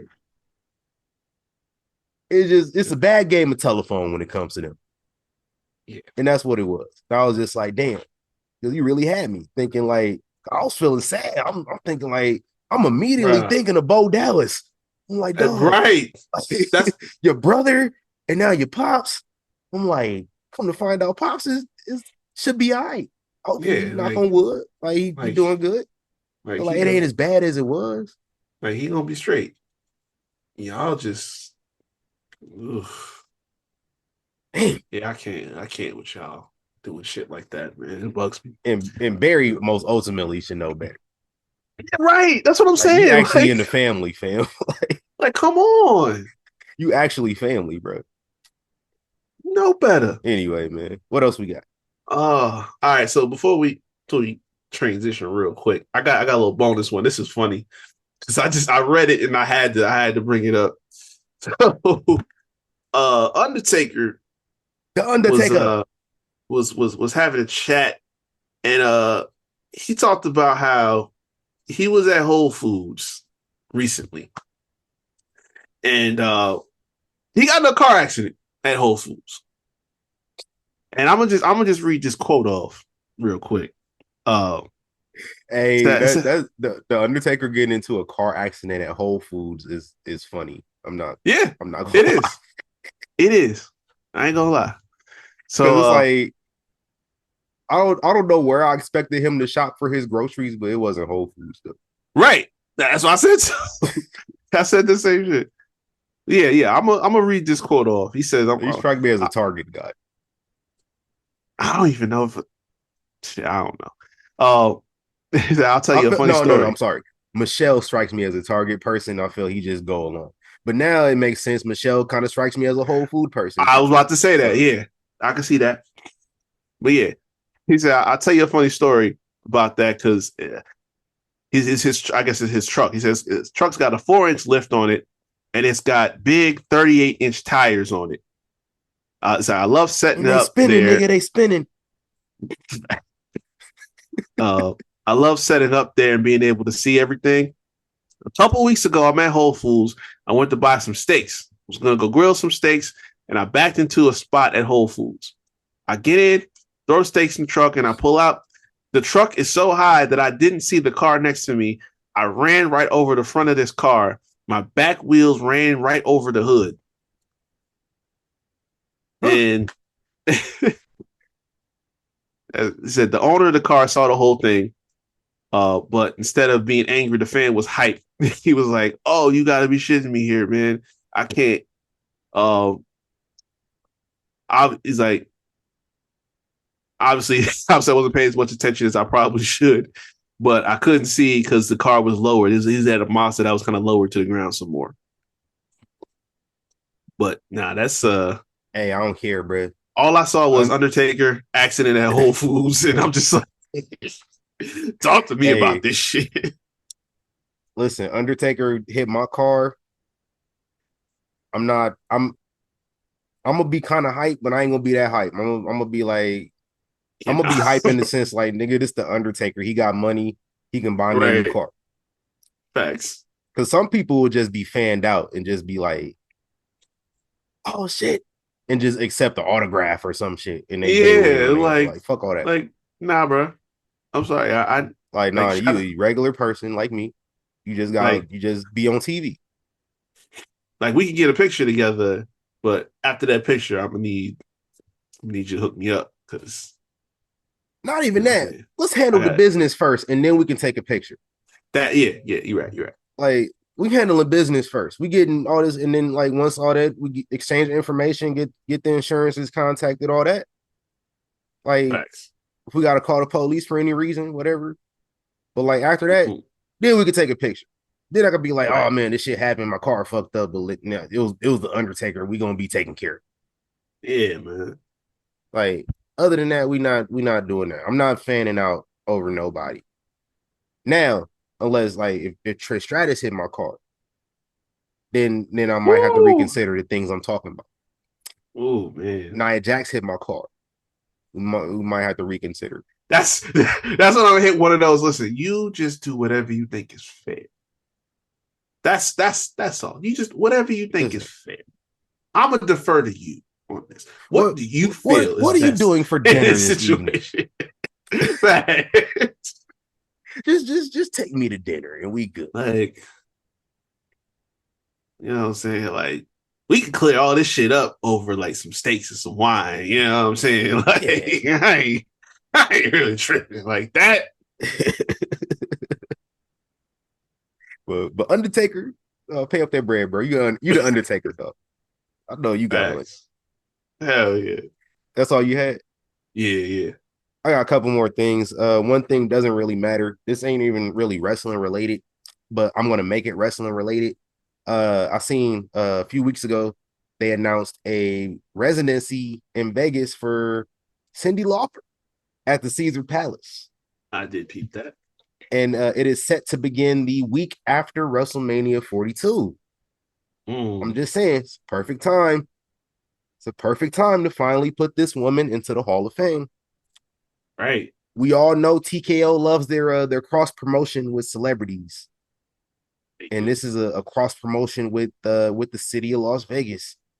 We got a legend doing a residency in Vegas. I think it's just one of them things that makes sense. I'm just saying we might have to get this in motion and get a social media campaign going or something. Hell yeah. Shout out to that. And then my last thing, John Cena's final match. Let's talk about it and we can get up out of here, man. Oh yeah. His final opponent will be determined in a tournament because they couldn't find any other way to do this, apparently. A tournament called the Last Time Is Now tournament. 16 men from Raw, SmackDown, and NXT. And in John Cena's own words, also people who don't work for the company. So my question is, man, who should it be? Who should be his last opponent? Who should be in this tournament? Who do you want to see participate? And who should win? Hey, he said some people who don't work for the company. So, my mind got, for thinking, like, maybe say his name and he'll appear. You know what I'm saying? That's a no-brainer. He'll be in there. He should be. But then we got Young Kings Wrestling alumni. Tommy Invincible is out there still as well. Sir. I'm thinking get him on deck. Who you thinking about? Oh yeah, that definitely him for sure. Listen, until I don't see it happen, I'm gonna just throw it out there, and especially because he said people who don't work here, that man, you gonna see clearly on this weekend that you think you know. Yeah, I'm just saying, bro. I'm just saying you gotta put him in the mix. Yeah. But yeah, like we got NXT. Oba better be in this tournament. Ooh, he better be in it. Yeah. If we go on NXT talent, he got to be in there. Give me Oba and Trick. I was about to say Trick. I'm thinking low key, maybe Ethan. Oh hell yeah! Because that would be interesting as hell. But yeah, he got to get in there. Melo, hey, Chelsea Green challenged too. Chelsea Green said, "Get me in that shit." I won't be mad. Do it. Get some women in there. Yeah, but definitely hit Melo for sure. Y'all rock with that. Braun for sure. I need both that. Brauns. Yeah. I think if we gonna do a 16-man tournament, Raw, SmackDown, NXT, I don't know if you can find 4 people outside of the company, but if you can do 4, 4, and 4 and 4 and Right. split it up evenly, Hell yeah.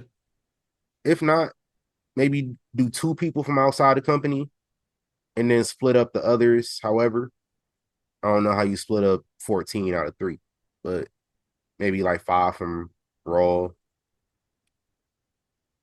be like 4 and 4. Yeah. How much is that? I can't do math in my head. That's 9. I don't know. I don't know. 4, 4, and 4 is 12. 6, 6, 4 and 4. You do 6, 4 and 4 and have 2 left over from outside the company. That's 14, yeah. Yeah. 6 from Raw, 4 from SmackDown, 4 from NXT, 2 outsiders. I don't know. I ain't the booker of the year. I'm just saying. Right. Yeah. Ultimately, you know who I want to win this? Who I want John Cena to face? It's the same person I've been saying for months. It should be Gunther. Oh, hey. I think it should be That's Gunther. He realistically, already that's retired Goldberg. yeah. He can retire John Cena. That's basically the betting favorite right now. So, and then, because like majority of Gunther's time has been as a champion in the WWE, right. And it's like, how sustainable is that really? It's going not forward. It's not. Like, you can't have a guy have a championship his whole career. Like, this, it's not sustainable character wise. Yeah. So what you do with the guy? Give him some other accolades to chase, non-title. And what better than a legend killer gimmick? He just go retire OGs. He retired Goldberg, have him retire John Cena. AJ Styles coming up, you can have him retire him too. Hey. So just let him go on this tear. AJ and Gunther might go crazy. Let him be the new legend killer. Like, when you have all the OGs come back, like, let him go down there to NXT and, get in Shawn Michaels' face, get in William Regal's face, like, talking crazy. Yeah. Like, that's what you do with that man. Keeps him out of championship feuds. Like, he don't got to go around going like when Randy was dealing with the old motherfuckers. Like, this dude was out here antagonizing Sergeant Slaughter. Yeah, he Fabulous was Moolah and all them. Like, he don't got to do all that. He was going at the niggas that had dust on them already. Yeah. Like, Gunther just be, basically. Remember Shawn Michaels called Ric Flair Old Yeller? Yeah. Like, let Gunther call a nigga Old Yeller. Just be like, I'll put you out of your misery. Like, just have him do that. Put the old niggas out of the misery. And it's a lot of old niggas to choose from. We've seen that WrestleMania poster. It's a lot of old niggas. Hey, listen, everybody and their mom mad that he came back, but we not gonna sit up here and pretend like y'all wouldn't sit up there front and center and watch Gunther versus Brock. We not gonna pretend. I've been wanting to see Gunther versus Brock for like 3-4 years now. Right. Yeah, I know Let y'all gonna Gunther retire Brock. There you go. Who's gonna be mad at that? This is what we do. We do this Gunther legend killer thing from whenever Goldberg retired up until, I would say, this time next year. Yeah. Have him do this legend killer thing and have him retire Brock in Saudi Arabia at WrestleMania. Let him do that. That'd be dope. And then, only then, will I be okay with him getting another world championship run. But he can't be world champion until 2027 again. No, that's legit. Because at that point, it might be undeniable. Well, of course, because you got to figure this current, well, when he comes back, it's like that's an opportunity to, and I said this back when he was world champion. We said, like, it was kind of like the reign was kind of wearing off, and my thing was you didn't have the same aura to him. Like it wasn't like the same. Like he didn't seem beatable when he first showed up. But it's like you looked at that first run, UK title over a year, IC title over a year, World Heavyweight title. I think it was like maybe 10 months or something like that, maybe 8. 9, 10. Yeah. Was like, okay, you got that out now. Now let's build back up to that point. And that's what I think what a gimmick like that would do. It's like you create that monster again that is going to be hard to beat.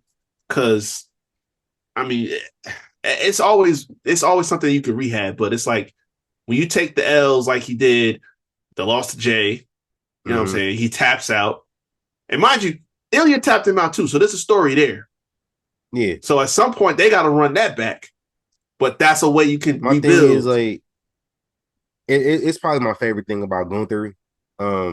Recently in the last couple of years, especially since Taker gave him this advice, Gunther a bitch. Like he a bitch. But like he an insecure bitch. So like he carry himself like he not. But like deep down inside, we see the bitch in him. We do. I see what you're saying. Yeah. Remember comment when that Ice Cube the bitch in you? Mm-hmm. Like you hard on the exterior. You carry yourself like you just, but you really a bitch. Yeah. And like Gunther showed in the feud with Jey Uso that he a bitch. He showed when he lost the title to Ilya that he a bitch.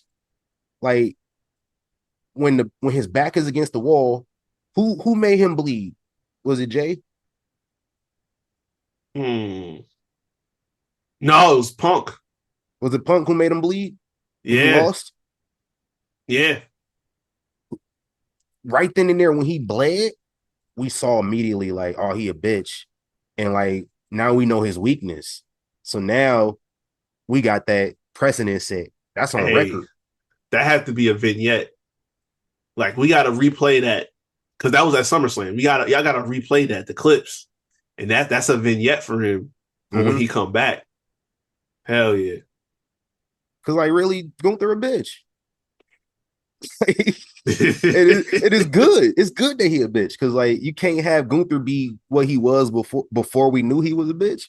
We can't have him be that at all times. So hey, you saying something though? Because like you look at his timeline from like when he first got into wrestling, like you can see this dude like probably wasn't the most secure. You know what I'm saying? Bro, but then he became chubby ass dude. Like, no, this nigga was not secure at all. So, like, you know, deep down inside, he has these insecurities. And like now that certain people have exposed these just a little bit, like we kind of little mini peek behind the curtain on these insecurities. Now it's been shown he's been gone for a few months now. So when he comes back, now he can, you know, he's been able to kind of strengthen up a little bit now. Like, right. What they call it, the chink in the armor. Like that was exposed this whole year. He tapped out the J, and we saw the insecurity immediately when he's going at a dude who doesn't wrestle. The first person you try to go at is somebody who don't wrestle. A 60-year-old man. Well, Cole, and then he got into the match with Pat, yeah. So like, I'm just saying, Gunther's character is one of my favorite characters because, like, again, I'm gonna call him a bitch one more time. Just for the record, he said that. I ain't say that. I ain't them words didn't come out of my mouth now. Bro, the character Gunther is a bitch. Like, we got proof of it. And the Undertaker said he wanted to see that. You know, when the Undertaker said that, you know what happened almost immediately? Gunther started adding a little bit of that bitch to his character. And it's done wonders for him. Okay. You know, people listen to their OGs. Raquel listened to Kevin Nash when he said what he said. I'm telling y'all, man. I'm saying the people who don't listen, I've said before, people wanted to shit on Raquel for real. And I said, like, yo, it's just the booking thing. It's just like how we present her, and we just need to tweak a little bit. That's all we need to do. Kev said, "Yo, you a big girl, wrestle like a big girl." That's what I did. I was a big dude. I wrestled like a big dude. Look at how she looked at her. She's great. Because I'm just saying, like, I watched her in NXT. I know she ain't trash. Like, come on now. She not. Y'all being a little mean sometimes. But nah, we seeing it now. We seeing the vision. Mm-hmm. Y'all gonna be tweaking when she in the hall. I'll tell you, man. Like her and Steph is probably gonna slap. I'm gonna tell y'all right now. She is going to the hall. I'm telling y'all right now. Be prepared. Y'all gonna be triggered. It's okay. Yeah, I'm not mad. Y'all gonna be like, what she do to get this? You realize, you look at the resume, you look at the credentials, you be like, okay. Yeah. You look at them right now. She already in the hall. Been working. Look at what she did. Look at what she did with Rhea before she got called up. Yeah, man. Yeah, like don't tell me she can't go. Let them know, man. Hey, man, let's plug our socials and get up out of here, man. Yeah. Y'all can find me at Recavic24 on Instagram, Twitter, and TikTok. And you can go check out my linktree/Recavic. You can find all episodes of the Havoc Hour where we talk sports entertainment on all streaming platforms as well. Spotify, Anchor, and the YouTube versions, best versions. Go check that out. All the content is out now. Yes, sir. I am Thespian TC Fontaine, aka TCF Baby. Please say the baby. Follow me. Follow my photography, FOY.flicks on Instagram. Check out my entire portfolio, FOY.flicks. Excuse me, FOYflicks.com. Same shit. It's all good. Check me out, man. And check out Young Kings Wrestling everywhere at YK Wrestling. Again, shout out to May Fight League. Y'all went crazy. Appreciate y'all for having me out there. Those are available on my on the Instagram right now. I think they tagged Young Kings Wrestling in it too. So y'all can go to Young Kings Wrestling and check that post out too. Either or. Should have popped up on your feed. If you did not give the double tap, fuck you. If you saw it and just scrolled past it, you a bigger bitch than Gunther. And follow Young Kings Wrestling everywhere at YK Wrestling. Subscribe to us and all that good stuff, man. Shout out to them that last video. Did some numbers. So hell yeah. Hey, man. That shit. I looked and seen that shit was like 10K plus. So I don't even know what it's at right now. But it's 11 right now. Is it? Okay. Slow down a bit. It's cool. They must have realized we was bullshitting. Boy. Hey, listen. Hey, listen. At some point, we might consider giving y'all the director's cut. No, I'm not. That shit was funny. Hey, no, y'all should, huh? I should. No, I ain't gonna do that. We gonna keep the gimmick up, man. Because it ain't really no gimmick. We really tapped in, bro. Yeah. So, hey, man, we appreciate y'all for listening this far, almost 2 hours. But it's all good. I don't know how it was almost 2 hours. Yeah, that's crazy. But it's cool though, man. My fault for the Havoc Hour this last. It was supposed to be a new episode of Havoc Hour already. Yeah. Players car stuff up. So yeah, we gonna spin the block. I got all the notes up and everything like that. So we gonna work it out. I'm gonna find out how much money I spent on my car in the last calendar fiscal year. Is way too much. I could have bought a new car. Honestly, like it's real sad because you know it was really fucked me up, bro. So like the other day, I'm driving to work perfectly fine. I'm pulling into work. I pull into work, my car stopped. It stopped and it turned back on immediately. So I'm like, what the fuck was that about? I ain't thinking none of it. And so like as I'm leaving work, I'm thinking like, okay, car started. It's cool. It's driving. Sound good. Sound like it normally sound. I'll pull out and leave work.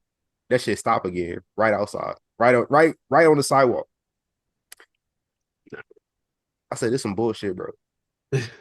And so like I called a tow like puts the shit up on his flatbed and everything. And when it did that, then the car turned back on. So now I'm thinking like something loose on the battery. I'm thinking that's all it is. Like I get that fixed. It's probably like $80, like total. Like parts and labors, like $80. That ain't no big deal. Get that fixed.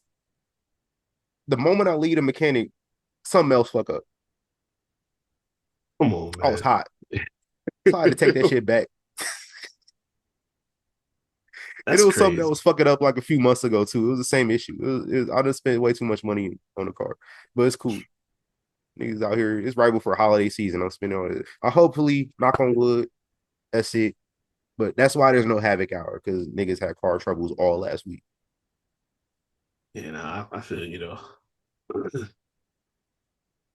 It's all bad. But anyway, I digress. We out of here. Go.